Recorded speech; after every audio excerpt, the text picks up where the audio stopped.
Well, 5 on the trot, 6 would be something special. I guess, does that play in your mind at all going into this next game? No, it's something for the players to strive for, because it's been quite a while since the club have gone on a run like that, so it's important that we keep the run going.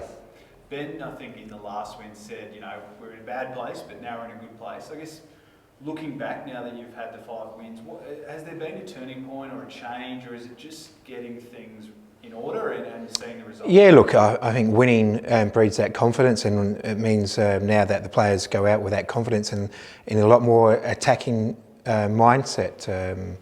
I think that's the only thing that's changed, is that we've won some games and the players now have got that belief that what we're doing is right, and they're going out and in a very positive manner and playing some really good football at the moment. When you look at Sydney FC, what is probably the main thing you need to alter or change or focus on to make sure you come away with the points? Look, Sydney FC are last year's champions. They're a very good side, and they started the season a little bit slow, but their last 3 or 4 games they've been excellent, back to where they were last year, and it's important that we don't allow them time and space on the ball, because the quality of players that they've got, they will hurt you. So it's important that we go out with the same mindset that we have in the last 5 games, really attacking mindset, and put them under pressure.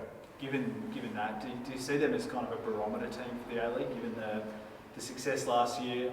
They haven't, started as well as perhaps they would have liked, but still have that class. Do you see them as a bit of a pressure test barometer for where you're at? Yeah, most definitely. They're one of the most successful clubs in the league. They've been very stable over the last 4 or 5 years. They've won the premierships and that, so it's most definitely. And as I said, the game that they played on Wednesday night against Perth Glory, they were excellent, and very unlucky not to come away with the win. So it's important that we start the game very well and put our mark on the game early if we can. One day coming in, he won't feature in this game. That's my understanding. But great to add someone with so much class into the team. Yeah, it's just someone that's got that quality and that experience in the middle of the park. We've only got, at the moment, we've got 3 or 4 young players that are playing in that position, that are learning their craft. And it's important that they have someone that they can learn from. And one day we'll provide that guidance for the young players that we have in the middle of the park. A lot of talk about Tommy Urich the last couple of weeks. Does he feature tomorrow?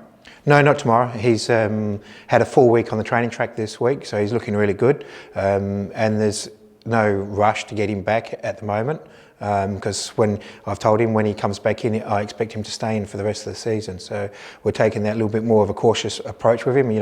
Maybe we're a little bit unfair on him. We pushed him pretty hard at the beginning of the season to get him in, and we maybe gave him too much early, and we paid the price for that. So now we can't afford to take that risk with him.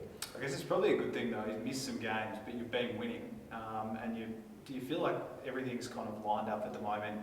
Building at the right time. You bring Tommy in, you bring one day in, and do you feel like you're on the right timetable at the moment? Yeah, most definitely, and that's what winning does.